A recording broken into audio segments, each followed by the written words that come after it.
Mike, what would you like to see your guys finish with this week? You got one more series before you get a couple weeks off. Some of those guys are going to the World Junior Camp, I know. But what is the biggest thing for you to emphasize this week against Penn State to see through this first half of the season? Exactly what you're saying. Staying focused. Just on when we started back in September when school started, we asked the guys to focus on their dailies, the things they get to control. Not worry about things that had happened that we could no longer control, and not focus on our first game until our first game got here. They did a good job of that. We've asked them to stay on that path and just finish our first half. Today was a good day. The leadership group's done a good job at keeping the guys focused. I think we had a good weekend. They took Sunday off, and we came back to work on Monday. They had a good Monday, and today was good. So really just trying to finish what we've started here, and then put that to bed. But that doesn't happen until Saturday night, probably around 10 o'clock.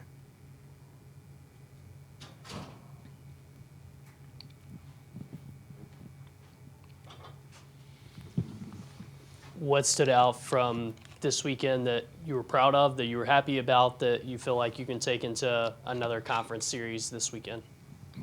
Some of the things we discussed after, I should say, it would have been Saturday morning. Friday, you're always looking to continue to improve on things that you don't do well. Friday night, I thought our power play zapped energy from our club, took momentum away. Now, I want to give credit to Ohio State for killing penalties well. But then going back and looking at our power play group and asking them to have a little bit different mindset, keep it a little bit simpler at trying to make the guys that were killing penalties have to defend second and third shots. And, yes, it was good to see David Cillier score off of a shot, but there was a good net front presence by Carson Bannell. The second power play goal gets scored because we've got net front presence with Simon Tassi. Tassi ends up grabbing a rebound and finishing. So progressing from Friday at things that we didn't really do as well as we'd like to, and having that pay you back on Saturday. Then the second piece is I thought we had depth scoring again, and we had an overall greater effort from Friday to Saturday. Sometimes that gets lost if you're fortunate enough to win on Friday. I thought the guys did a good job of staying hungry on Saturday and trying to make sure we continue to defend our home ice. And we're going to have to do that against a really good Penn State team this weekend.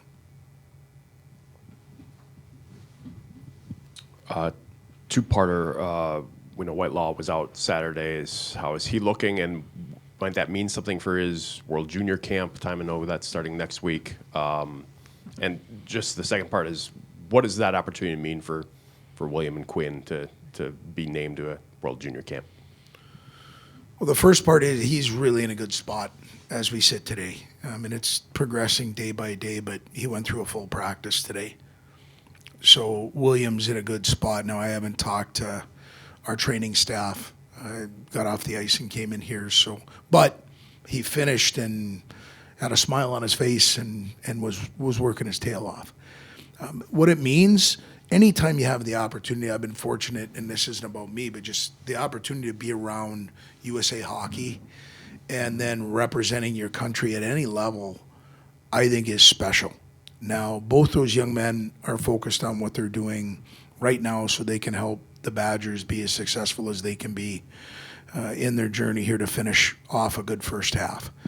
But then it will turn. It's an honor that I think both of them, watching our group that went to the camp this summer and were part of the tryout process, and then having these two young men have the honor of being selected, I think they were both very excited about the opportunity to go and compete for a position to go over and represent our country in the World Junior Tournament.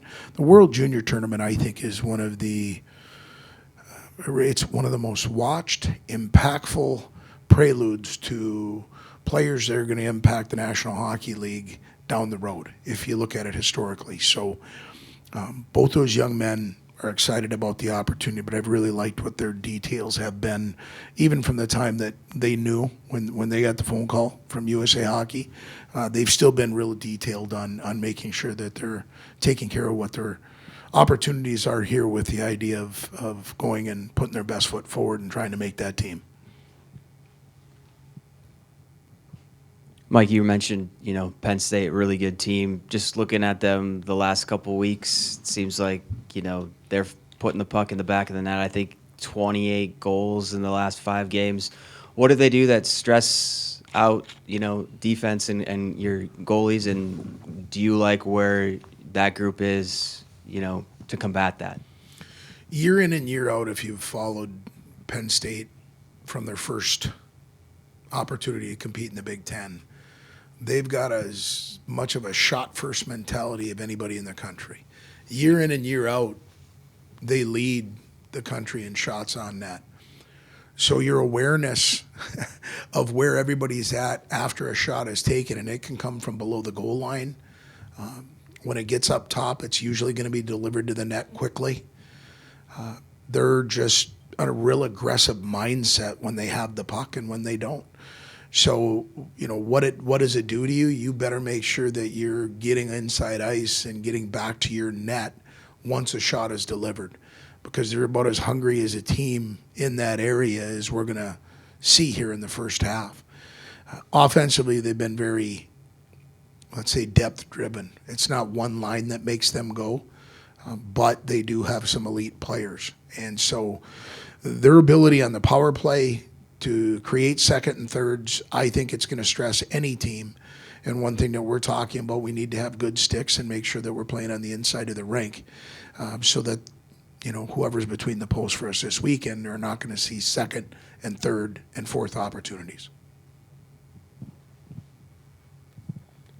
You have mentioned in the past that, Kyle McClellan has taken advantage of the opportunity with some of the stuff he's done off the ice too. Nutrition specifically, you talked about Grace being an important part of that. What did that tell you about his commitment off the ice to being as good as he can be there to set himself up for whatever he can do when he gets a chance on the ice? But you got to have some building blocks before you get to that stage. What did that tell you? You go on what you can see on tape for somebody that you haven't had an opportunity to coach. You talk to others that have had opportunities to coach him. You look at his history. His history is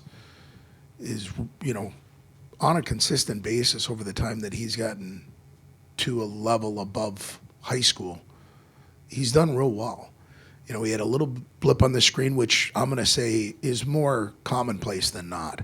It's hard to see a goaltender come to this level, and I don't care what league or what team he's playing for, and be consistent over 4 years. It was really good from my standpoint and our coaching staff to see him.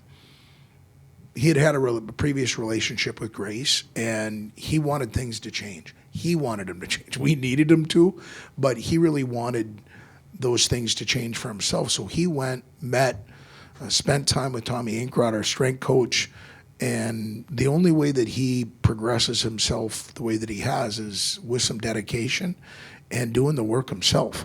And so I think he showed not only to our staff, but to his teammates, and probably most importantly to himself, what a difference that commitment can make. Because I think when you start to look internally, when you're questioning yourself, if you know you've done the work and you've done everything that you can do to be prepared, what more is there than going out and just competing?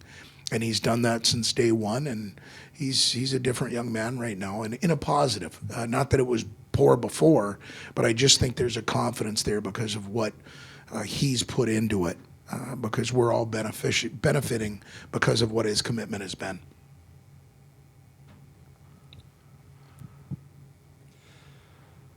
Coach, I know the break is coming, and that's an opportunity for guys to get physically, back closer to 100%. But how hard is it to stay mentally engaged when you have an opportunity to take a couple weeks off? The one thing I found about the collegiate athlete, they're pretty good at staying in the now. You hope, we're talking about a goaltender or any player, goes out, doesn't have a great day, flush it, move on, look at what's in front of you. We're going to rely upon the guys that have gotten us here, which is our leadership group, and what's inside that locker room to stay focused, to go out and get our dailies done. And to me, the one piece you get worried about right now is it's intense for a lot of our athletes in the classroom right now. They're getting towards finals. There's a lot that's on their plate. So really it's just making sure that we're giving them the time that they need to be able to spend on that, and asking them to just continue to do what we've been doing up until this point when we're worried about our hockey piece. But staying balanced, getting the rest, hydration, all the things that we've been doing since day one, and really just stay on that and rely upon your leadership group to keep them there. Your third periods have been obviously statistically beneficial for you, being able to close out games. Do you see something in there? Have you asked something more? When you get to a second intermission, you have a lead. Obviously, you're asking some things that close out games. What have your guys been, effective at in doing in those situations and in closing out games?